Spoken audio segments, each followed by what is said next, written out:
Hi, dear teachers. This is Oscar Abel Ugalde Ramos, the English Regional Advisor in Punta Arenas.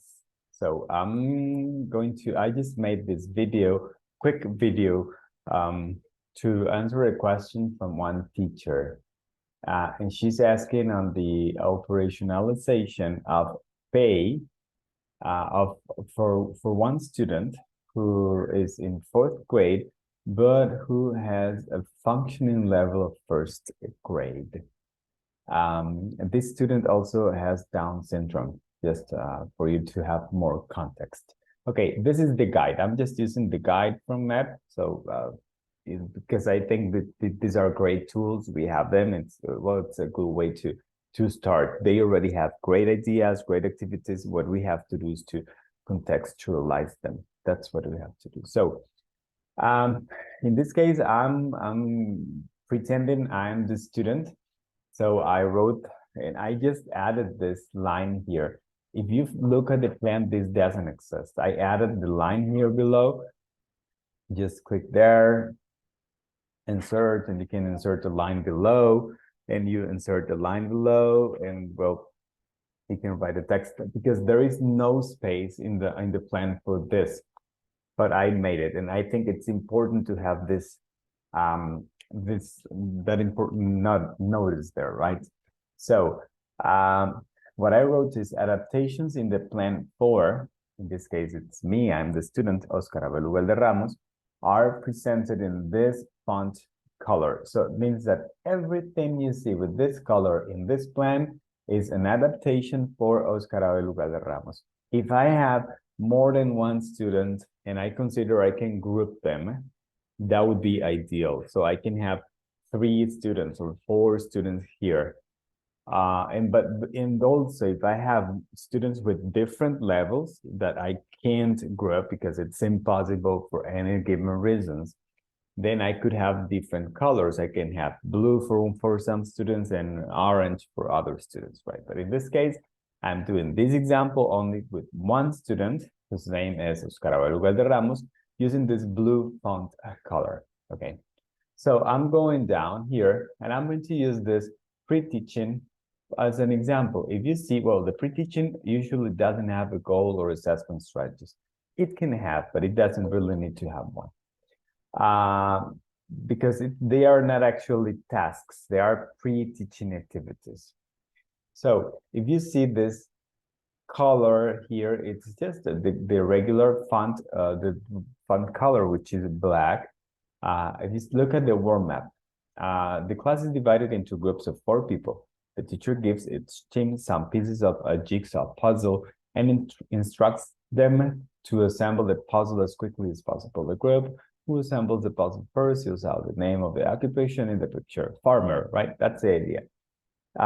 Here, if I read this with no changes in color, and I remember I have in my head the blue because I saw the notice here that everything in blue or all the adaptations for Oscar Abel were presented in this color, and I don't see any colors here, it means that this is done by every student in the class, even Oscar Abel. It's not necessary. I don't have to go here and write down something like, let's see, Oscar will do this activity with the rest of the group. The rest, I'm sorry, I have this picture here. Let's just move it for the sake of clarity. The rest of the group. The group. Or something like the student does the activity with the help of the teacher, or the student, or Oscar, we know the name, Oscar is given more time to complete the activity. Okay, all of that All of these are not necessary. So remember, we have a color code. In this case, is this, I think. So, okay. Look, students, Oscar will do this activity with the rest of the group. It's nothing, right? So we don't need something like that.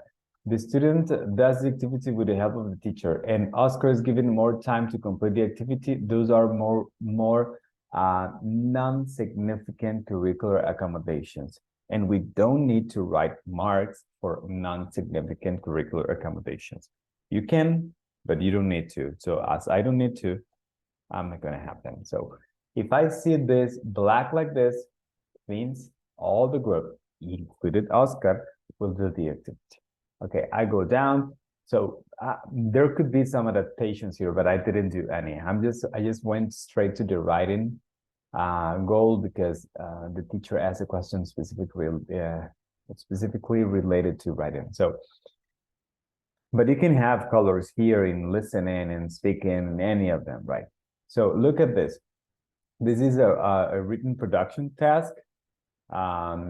We have the different procedures: pre-task, task rehearsal, task completion, and task assessment, right? That's all the tasks have. But when I read here and I say, okay, this Oscar can do this, so I'm not going to adapt anything. Maybe I should help a little bit, but he's gonna do it, no problem. I'm not going to adapt anything. When I get to this activity, the class is divided into pairs. Learners observe the teacher as he sticks a flashcard on the board and writes 2 words. Using those things as stimulus, the learners write a sentence, and when they are ready, they say, we're done. And then they go to the front to write the sentence. The rest of the class decides if the sentence is correct or not and provides feedback. For example, the teacher sticks this flashcard of a farmer and writes farmers in carrots, and students should write something like the farmer grows carrots.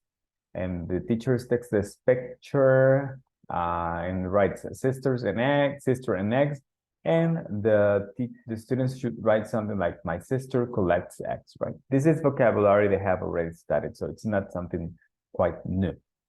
But I say, no, this is too complicated for Oscar. I don't think it's going to write sentences like that. So I propose this. The student, Oscar, is given 2 flashcards specifically to him. I'm not going to stick them on the board. I'm going to give the flashcards to him because I want him to have his attention on the flashcards, including vocabulary related to the topic that has been previously studied in class.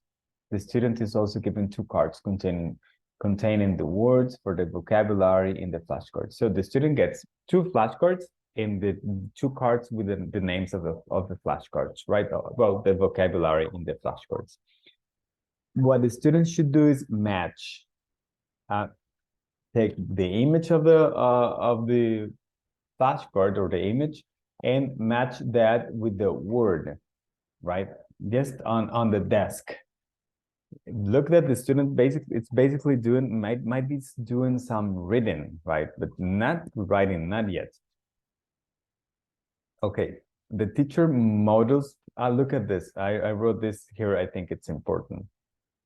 The students should match the pictures of the words, and the words. Let him or her, in this case is him, try to do his own, try to do it on his own before offering help, right? Let students do it, let them do it, right? Let's give students a chance to take that and put that effort into it, right? After that, the teacher models the pronunciation of the 2 words and elicits repetition from the students. From the student. So look, I'm saying the word, the student repeating the word, maybe not perfectly, maybe not with all the correct phonemes and everything, but the student is producing. While repeating the words, the teacher points to the text. I just wrote this and look at I'm correcting all the grammar. The student is asked to say the words aloud while pointing to the corresponding text. The idea is that the student takes the image and says, for example, shovel, and points to the word shovel, right? Pointing with his or her finger. If it's possible, the student is asked to write the names of the vocabulary words next to the corresponding images. Okay, so here, if you say, yeah, but that's not writing, you might say, yeah, well, that's not writing. Well, we can go to, I'm going to stop sharing because I'm going to share the program here, okay? If you see writing for first grade, writing number 1 is dictate, and this is for most of the units. Dictate words for the teacher to write. Writing number 2, draw pictures of an event or a character from a picture story or main idea. And writing 3, organize drawings or pictures within a graphic organizer. Right now, we're using something similar to W1, which is dictate words for the teacher to write. So I'm going to stop sharing again. And I'm going to share this here, back here, because what I did was I created this to,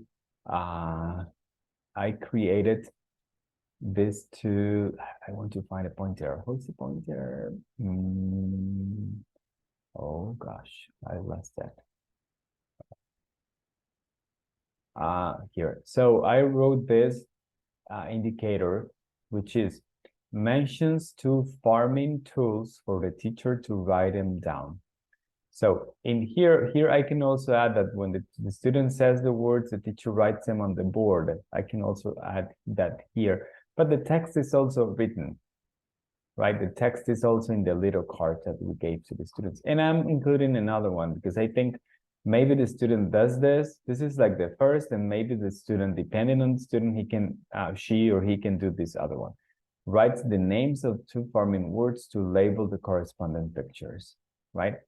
So writing from this level, from writing 2 big sentences, moved to basically mentioning 2 words in which I'm referring, or the student is referring to those 2 words, in which the text, which is oral text, it's going to transform into written text, right? So this could be an adaptation, and this is the way this should look in the plan. We have specific indicators that I created with the adaptations in the mediation activities. If you see the goal, I don't do anything because it's one whole, right? It's the goal it's a whole. It's like an umbrella concept, an umbrella. In this case, it's not an umbrella term, but it's an umbrella concept that covers all of the assessment strategies and the indicators. So after this, I hope you have at least a little better idea on how to operationalize PEI in case where there is a very big difference between my regular students with no accommodations and those students with curricular accommodations. Any questions, do not hesitate to ask. I'm going to be there. Thank you very much.